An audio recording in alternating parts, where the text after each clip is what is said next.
Je vais répondre assez brièvement sur les questions parce qu'elles me semblent très simples, mais je vais ajouter quelques commentaires sur la question de la révision de l'article 220, qui est un élément important que j'avais évoqué aussi. Peter Bush, je crois, pose la question, quelle est l'interprétation qu'on peut avoir de l'article 217? Moi, vous savez, je suis un républicain. Je respecte les institutions et les lois de la République.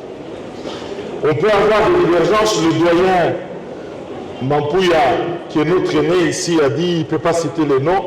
Moi, je suis dans ma double casquette et donc, j'ai bien cité chacun dans sa responsabilité.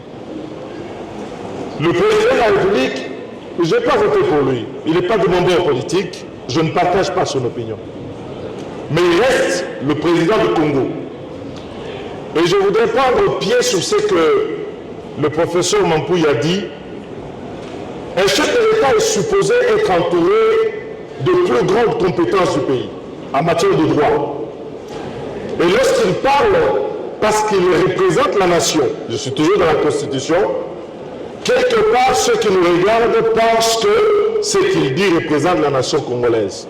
Mais laissez-moi vous dire que, comme juriste, comme patriote, je suis froissé, blessé. J'ai honte de voir que, à ce niveau de responsabilité, on peut faire dire ou faire croire, parce que c'est ce que vous inférez dans votre question, que l'article 217 permet aux pays voisins de nous attaquer. Que l'article 217 permet de céder une part de notre intégrité territoriale en faisant référence à la souveraineté. Je suis froissé. À certains niveaux, ça ne devrait pas se dire. Comme l'a dit le professeur Mampouya, comme tout le monde fait du droit constitutionnel aujourd'hui, tout le monde fait du droit, on peut l'entendre à un certain niveau, mais pas dans un forum comme celui-ci. Mais pas à un niveau encore plus élevé, président de la République, chef des institutions. L'article 217 est une clause que l'on retrouve dans beaucoup de constitutions, et d'ailleurs la constitution de 1967, celle qui a été rédigée par Nsinga, par Kamanda, par Etienne Tshisekedi, comportait l'article 69, qui est mot à mot ce qui est mis dans l'article 217. Qui pourrait se permettre aujourd'hui de dire que quand on avait écrit ça dans la constitution du 24 juin 1967, c'était pour céder la souveraineté, c'était pour qu'une partie du pays soit cédée. Et il faut faire la différence entre la souveraineté et l'intégrité territoriale. J'entends souvent le chef de l'État dire « Je suis garant de la nation. Je suis garant de la nation, garant de la Constitution. » Mais il faut nous rappeler aussi qu'il est garant de l'intégrité territoriale. L'intégrité territoriale, c'est le bilan physique de notre territoire. L'intégrité territoriale, c'est lorsque lui et son gouvernement et les institutions ne peuvent pas aller à Bunagana parce que Bunagana est pris par d'autres forces qui y organisent le monopole de la violence. L'intégrité territoriale, c'est de contrôler l'ensemble de ce qui relève de notre droit, le 2 347 409 km². Ça, c'est l'intégrité territoriale. Et pour céder une partie du territoire national, la Constitution, en son article 214, prévoit qu'il faut consulter le peuple par référendum. Donc, on ne peut pas être dans un méli-mélo 217, 214, souveraineté, intégrité. Ça me fait penser à une chose. Quand vous suivez ceux qui sont partisans de la révision ou du changement, plutôt du changement, ils parlent de changement plutôt que de révision. C'est une expression quinoise qui rend mieux ça.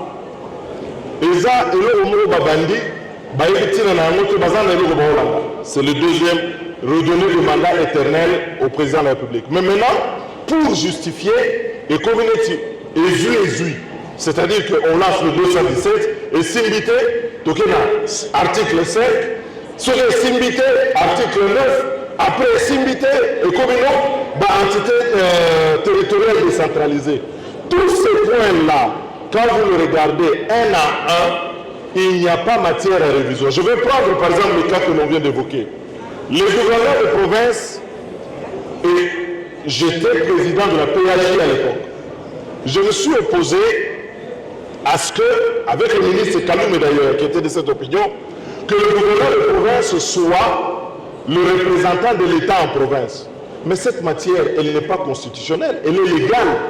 Elle est dans la loi organique portant libre administration, la loi sur la libre administration de province. Elle n'est pas organique, c'est la loi sur la libre administration de province. Donc, si vous voulez changer ça, ce n'est pas la Constitution qu'il faut toucher, c'est la loi. En quoi est-ce que c'est un problème?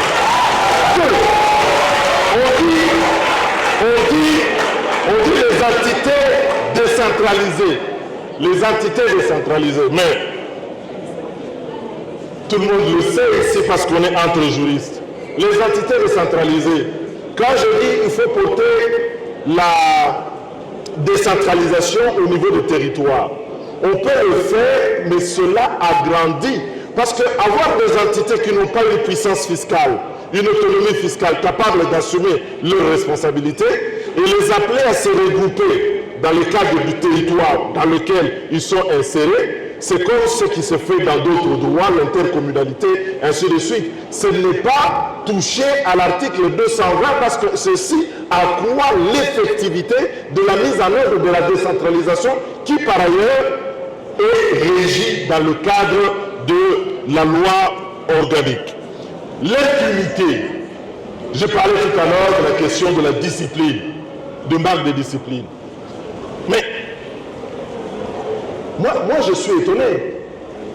J'ai suivi même les États, on a appelé ça les États généraux de la justice. Les politiques, quand ils se retrouvent, ils veulent trouver le bouc émissaire. C'est les magistrats, c'est les autres, c'est les professeurs, c'est tout le monde qui ne fait pas son boulot comme c'est eux qui le font. Mais avant d'accuser, par exemple, la Cour constitutionnelle, comment est-ce que les politiques ont composé la Cour constitutionnelle? Parce que le péché commence là. Quand aujourd'hui, dans certains arrêts qu'on est en train de nous opposer, et on sait qu'un bon nombre de ces arrêts sont obtenus moyennant les pratiques que nous dénonçons. Et donc, on veut faire de la violation du droit des références ou des infractions qui ont été perpétrées, des références pour justifier une modification de la Constitution.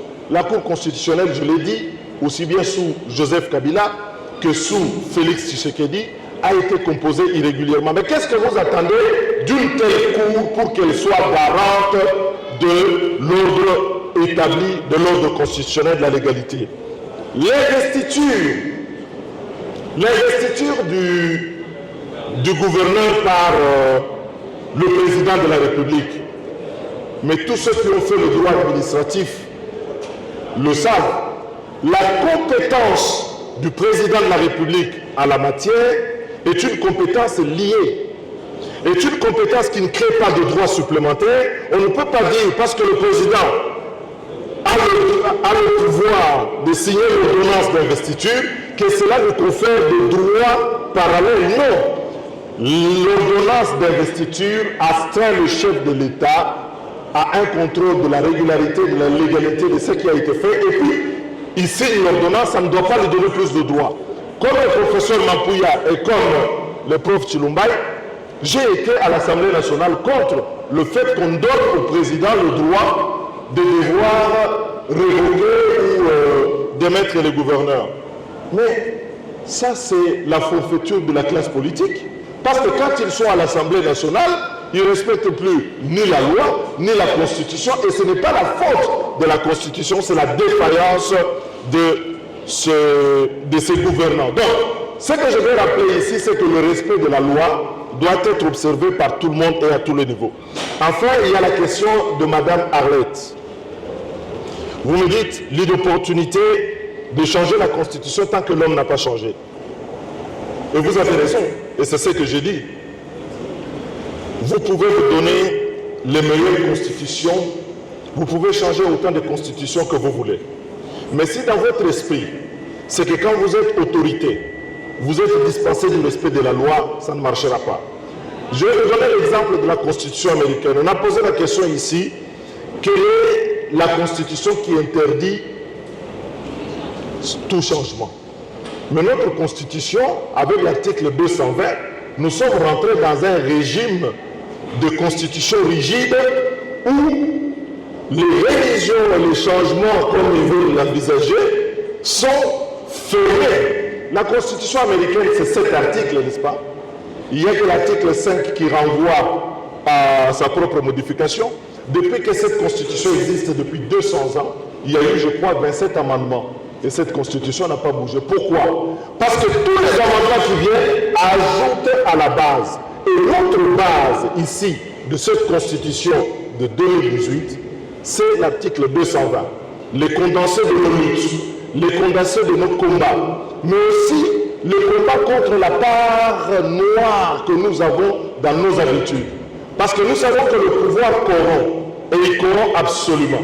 On a vu le jeune Mobutu arriver au pouvoir qui était là pour 5 ans. Après, il s'est donné les moyens de changer la constitution et de rester 32 ans. Parce qu'on a dit que c'était nos réalités. On a vu aujourd'hui, effectivement, qu'en 2016, nous n'avons pas eu des élections. Mais ce n'est pas le forum qui a prolongé le mandat. C'est parce que l'interprétation qu'on a faite de l'article 70 en disant celui qui est au pouvoir, tant qu'on n'a pas organisé de nouvelles élections, rester au pouvoir. Et on sait dans quelles conditions cette interprétation a été aussi obtenue. Aujourd'hui, si vous voulez, la Constitution ne change pas les hommes. La Constitution, elle donne un cadre. Mais c'est que les hommes doivent pouvoir respecter. Mais comme société mûre, nous devons savoir d'où nous venons. Nous venons de 32 ans de dictature, des années de guerre civile. Nous venons d'un déchirement fort dans ce pays. Il y a des gens qui contestent les institutions. Il y a des gens qui pensent qu'on ne s'occupe pas d'eux. Quand vous allez à l'intérieur du pays, le gouvernement n'existe pas. Et à tous ces gens-là, il faut envoyer un message de cohésion et de paix en leur disant, nous avons une loi qui nous lie aujourd'hui, qui nous lie demain. Ce n'est donc pas une restriction de nos droits, mais une affirmation de notre identité. Constitution rigide qui ne peut pas être modifiée dans n'importe quelle condition. Et les matières qui sont révisables concernent beaucoup d'autres dispositions de la Constitution plutôt que l'article 220. Donc c'est pour ça que nous autres, nous invitons la population, nous invitons les Congolais à apprendre à aimer les lois de leur pays, à aimer et à défendre leur constitution. Parce que cette constitution-là, elle est l'instrument de notre liberté. Notre constitution-là, c'est l'instrument de notre épanouissement. Ne la perdez pas. Merci.